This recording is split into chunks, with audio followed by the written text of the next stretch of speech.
Gold jacket, green jacket, who gives you? Hello, everyone, and welcome back to the Gold Jacket, Green Jacket podcast. My name is Christian Dragonetti, and I am joined by my good friend and Australian PGA professional, Mr. Joel Mitchell. Joel, how you doing? Great, and how are you? I'm pretty well, mate. I'm pretty well. Now, this is a bit of a bonus episode for you guys, if you're listening and watching. It's our US Open recap. We've and ahed about how we're going to go about the majors. We've always said we're going to cover them. Yeah, we've just all we're doing is little bonus. It's a little bonus essentially. episode. It's like So four times a year, we'll just upload something, a little something. It's just from literally our point of view. yeah, And our opinions on it, and that's literally it. And depending on how we're feeling about the tournament, you might get a preview and a recap.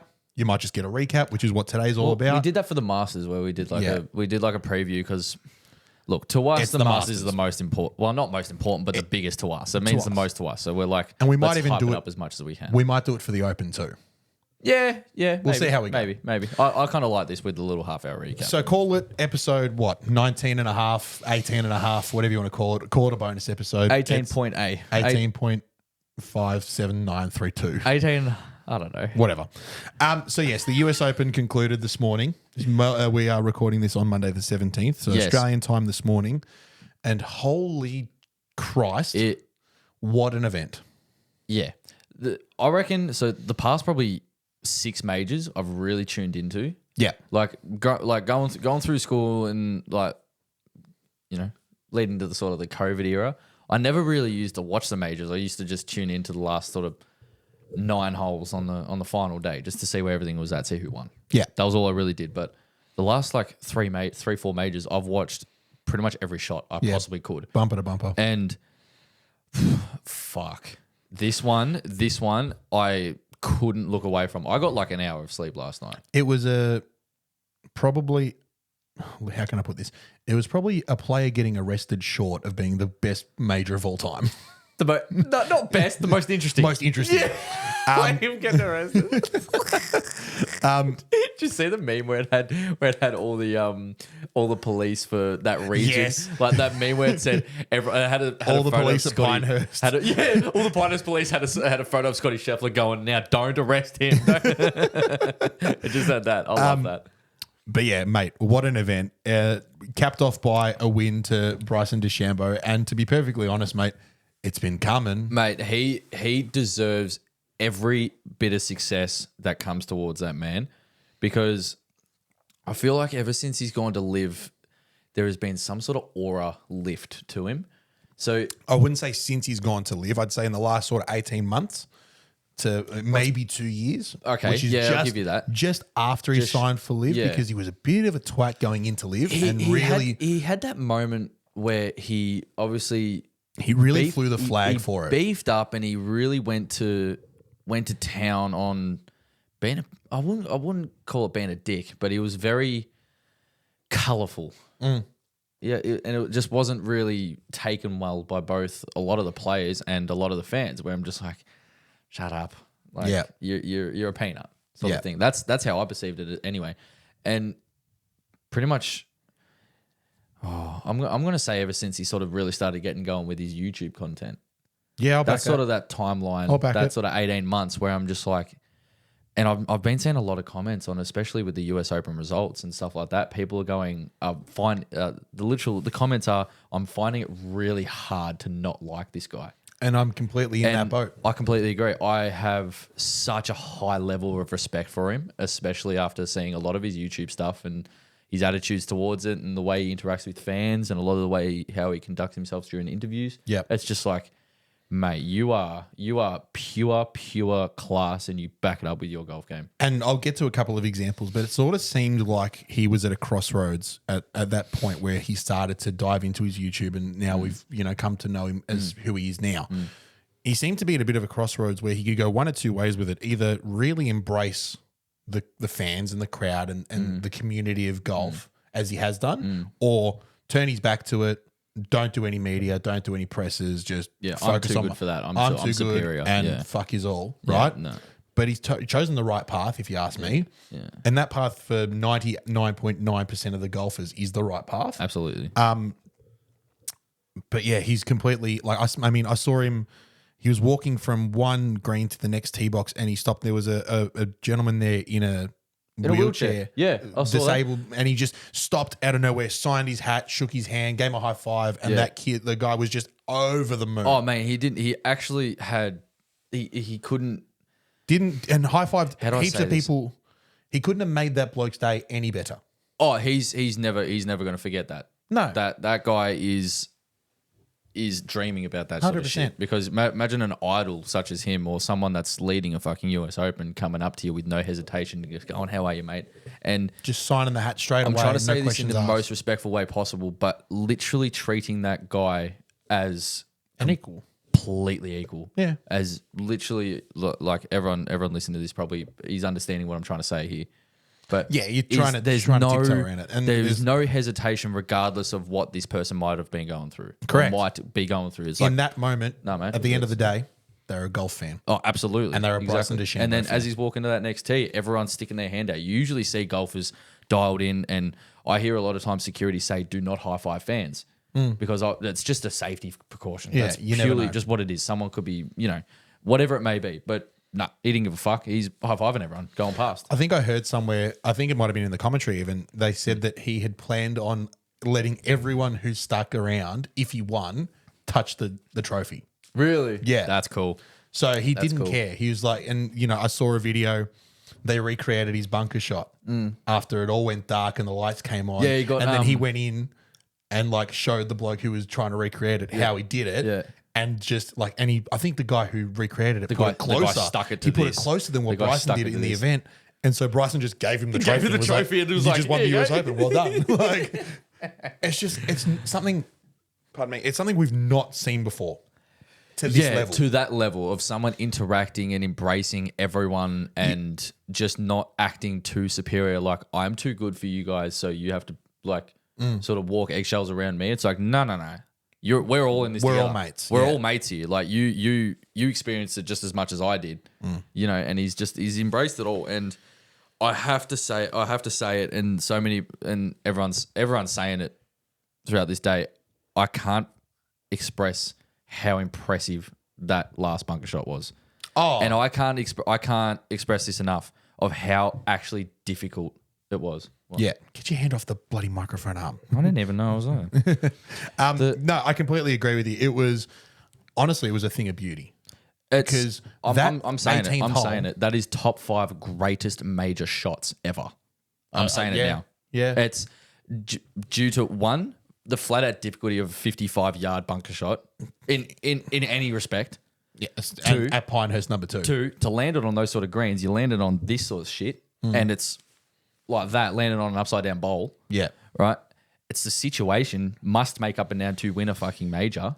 And considering where he put it in that bunker from as well. Yeah. Like, yeah. and There's a lot part was- of me that kind of thinks he was aiming for that. He wanted that bunker if it wasn't going to Yeah. hook around onto the green, because he didn't have a very good shot. No. He didn't He had have nothing. much. He didn't have much. And all they were talking about is how he couldn't execute the shot he wanted to with his equipment because it's so upright, one length, all that kind of yeah, stuff. the bulge and roll on an iron, which you don't actually see. He's sort of designed that way because of such a high ball speed player.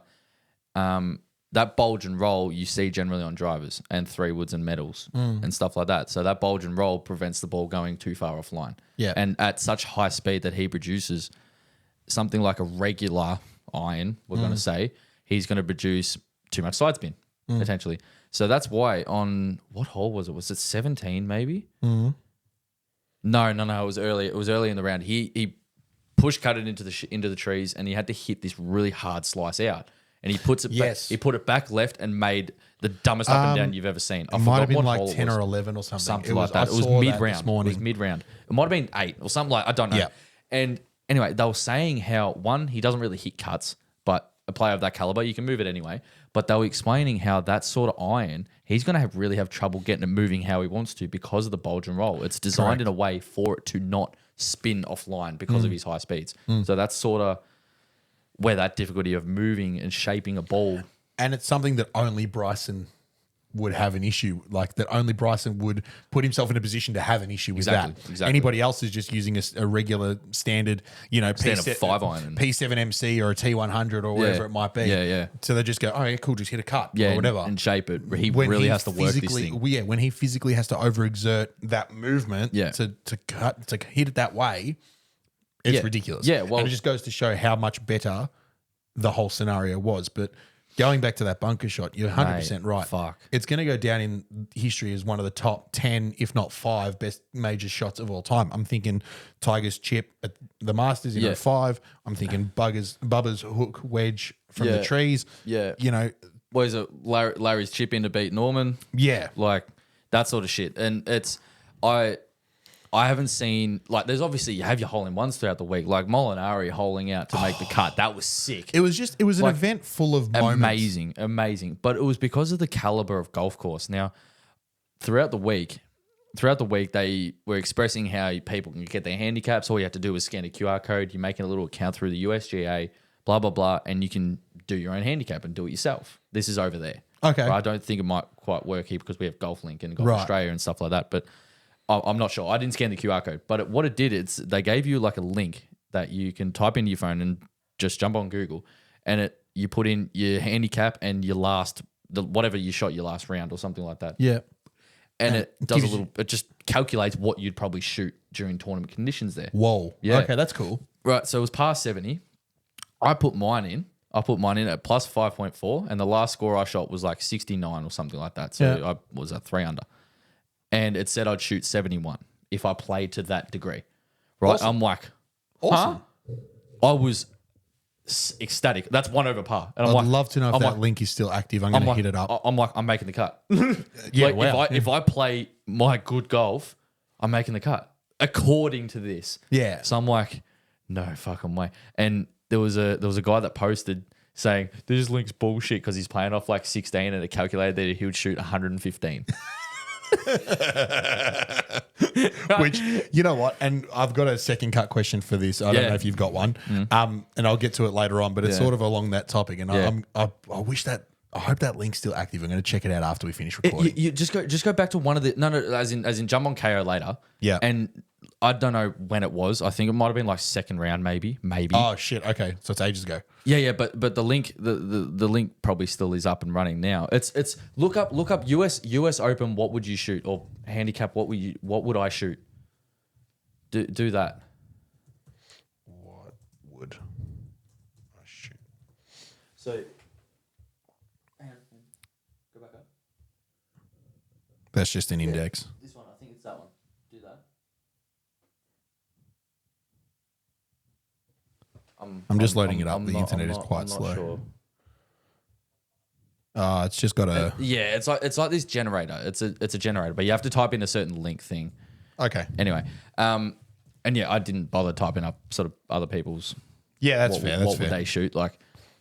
No, But it was really eye opening, and as a viewer of that sort of golf course and hearing the caliber of golf course and hearing what green speeds were and seeing the undulations of those greens and how long the golf course was playing, I'm not going to say I understand how hard it was, but I really can gauge exactly how hard that golf course would be, right? And seeing some of the scores that those guys shot in the first round, we're just like, oh, here we go, here's another PGA Championship sort of thing. Yeah. They're just going to tear this joint to shreds, and it's supposed to be a hard golf course, and then it really started coming to life.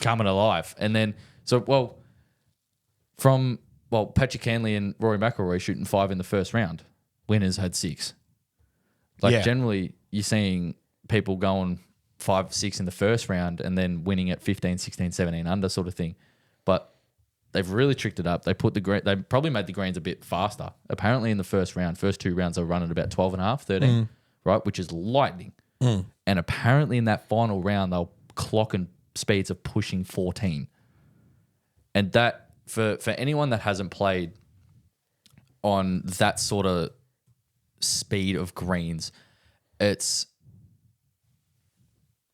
most people know that it's speed determines break. What? So you just found it? I've just no, hang on. I've been through a handicap calculator through the USGA. Yeah. So Pinehurst number 2 if I was to play it off my current handicap, which is around about 6.1 because it's gone up a little bit, my daily handicap at Pinehurst number 2 off the US Open tees is 14.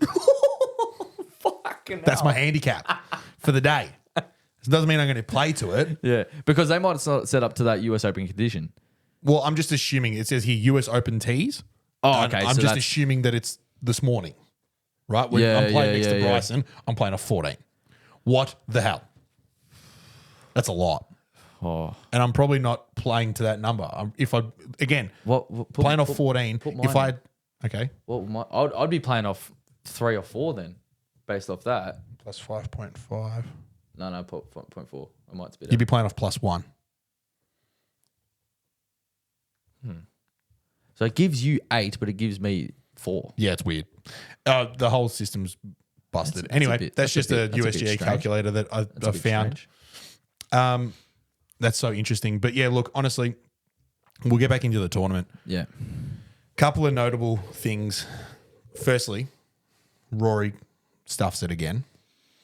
I saw a thing. He has made 396 out of 396 putts. I think it was more, but yeah, go on. From inside 3 feet. Yeah.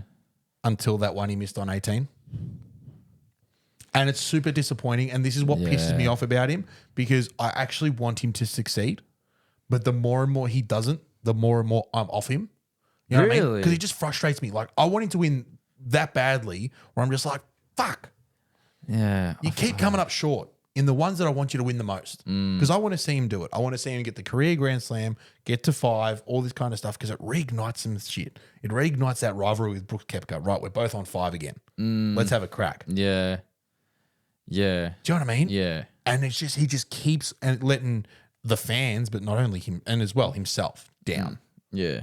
I can only imagine. Yeah, he's obviously going to be the most disappointed in himself. Freaking Dude, real. I was watching that whole final round, and those first 13 holes, I'm like, he's winning by 3. Yeah. You know what I mean? I'm like, he's boxing everything, and you know what? He hit his irons like shit. For pretty much that whole week. Didn't hit his irons well. I was actually speaking to my boss about this today, and my boss said this. He goes, he didn't hit his irons very good. No. And he didn't. No. Come to think of it, he actually didn't. Well, he had the putter rolling pretty good, except for that sort of last 6 holes. I think I can attribute why he might have not hit his irons that great. In the second round coverage, I was watching it, and one of the commentators said that he'd spoken to someone who was close to Rory, or maybe even his manager or caddy, and Rory was in his private plane, flying from the Memorial to Pinehurst, and just had this moment of inspiration and just went, oh, fuck, I figured it out.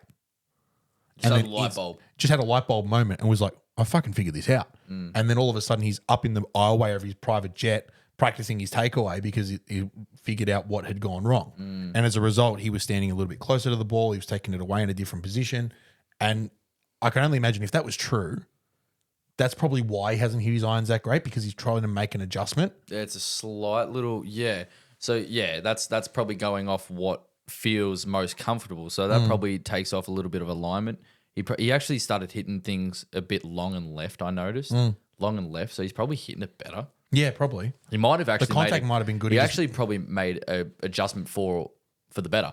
Yeah. But maybe not just before a major. No. But not to say that completely stuffed his major chances, because he had plenty of chances, and those last 5 holes were absolutely so hard to watch, because all I wanted him to do was get to that number and just plateau there. And when he bogeyed that par 3, right, and it's just like, oh no, please hold on. And then that real short putt that he missed on 16, that one I was very shocked he missed that.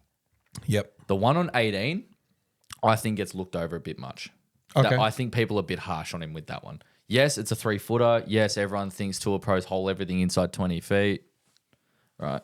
Yeah, get stuffed. Right. It's wrong. They don't, but that yes, you'd expect a Tour Pro to hole a 3-footer. You would. You would. But when a 3-footer is sliding and breaking this much on pool tables, it's a little bit of a different story. Correct. And under the pressure and under the circumstances, I cut him a bit of slack. Because I know firsthand during an event or during a big pennant match or during something that I feel so much pressure on because it means so much, that those putts go from this to fucking this. Yeah. And it like that hole looks this big.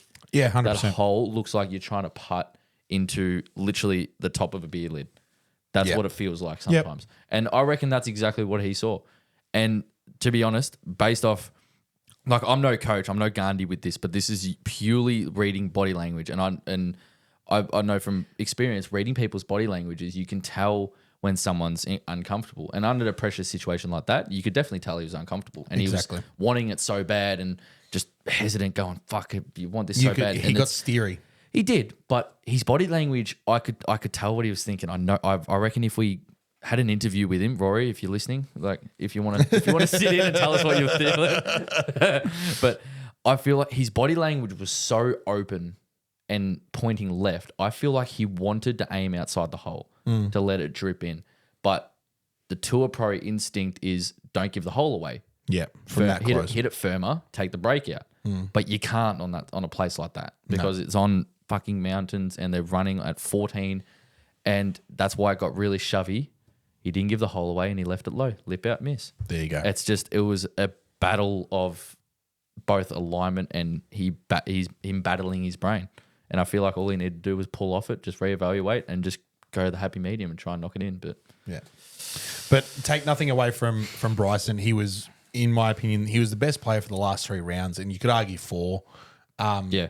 He was pretty mediocre on the first round. I First mean, round he he's sort of just shown. shot 3 under on the first day. Fair enough. Yeah, 3 that's under, no 1 slouch. under, 3 under, 1 over.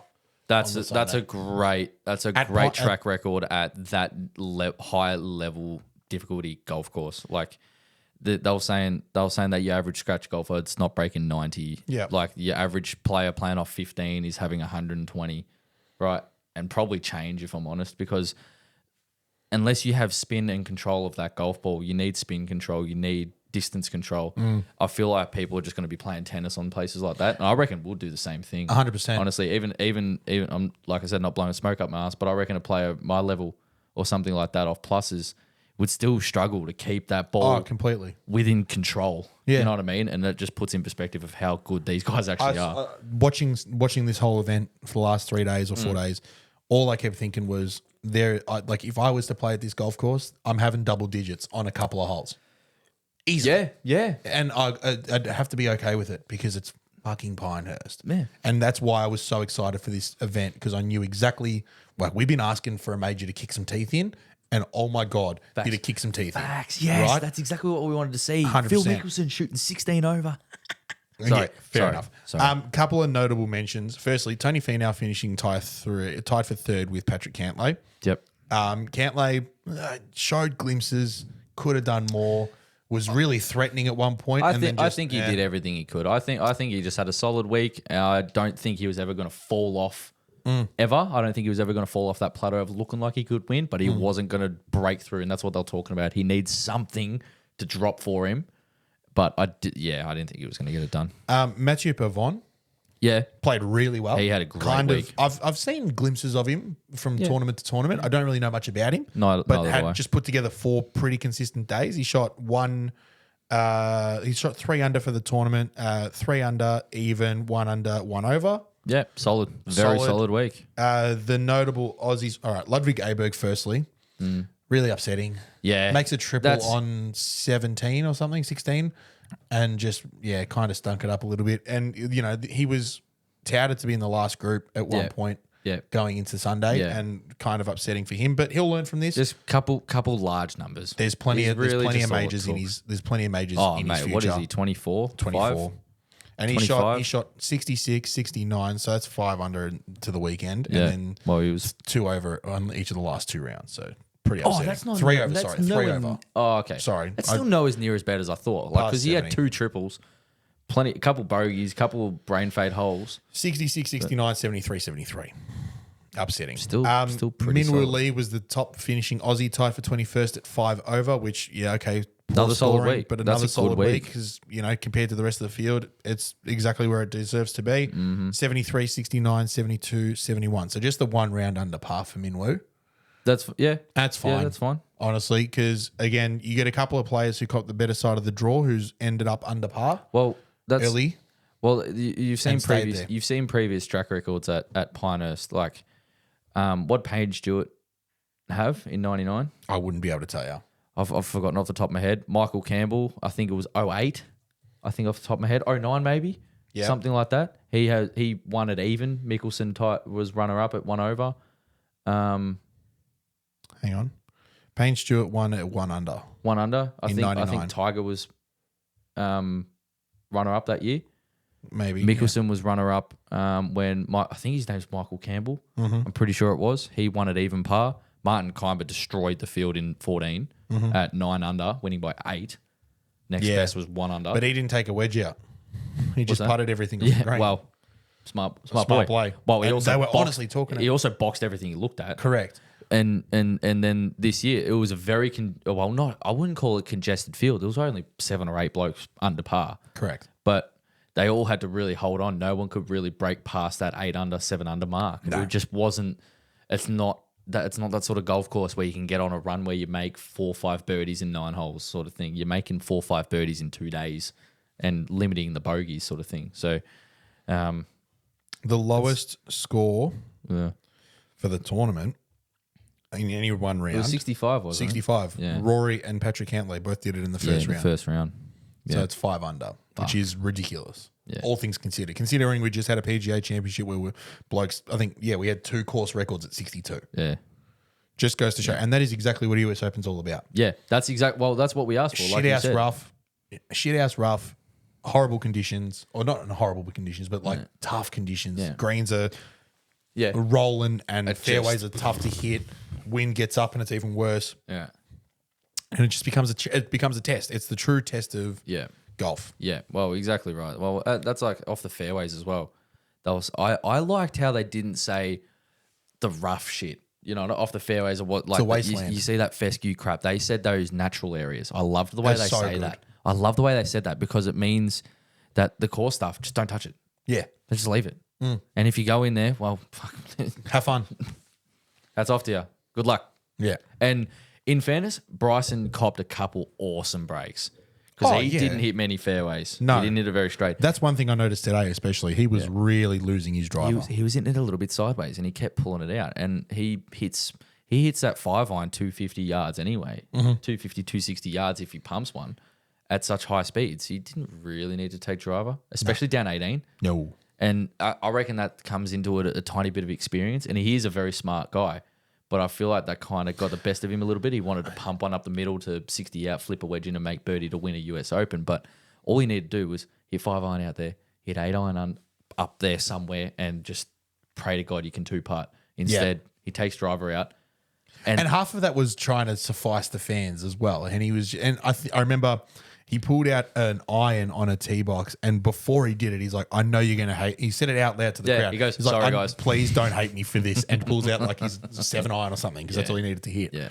And he's a man of the people. He is. He's done really, really well. He's We're fan really, we're big supporters of him. We really enjoy watching him play. Yeah.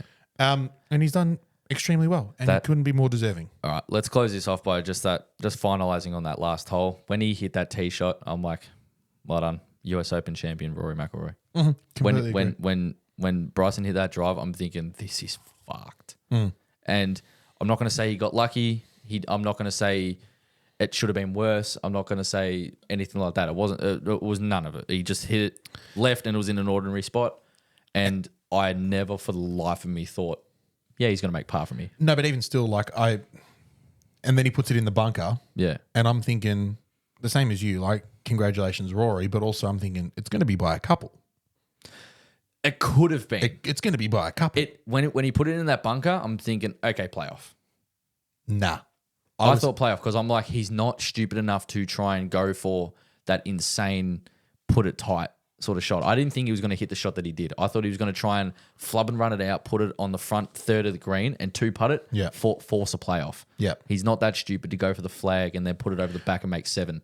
Yeah, So- true. No, that's fair. And that's why watching, the shot he hit was so unbelievable. watching that video of them trying to recreate it, he actually said it. He's like, I was more concerned about leaving it in the bunker. Really? Yeah. Yeah, wow. He was more concerned about leaving it in there short than hitting the clubhouse? Because that's what they asked him. They're like, at any point, did you think, fuck, I'm hitting the clubhouse again? And he's gone, no, I was more worried about leaving it in there. Not hitting it far enough, because he's like, I was always just going to flub and run it. Yeah, well, and that's try and exactly fly what it as he far did. as I possibly can. That's exactly what he did. And that's what he did. What club do you reckon he hit? Gap wedge. It was 50 degree, It was wasn't a it? 50 Okay, degree good. gap wedge. I didn't know that. Oh, that was my guess. Which you've shown me how to hit that shot too.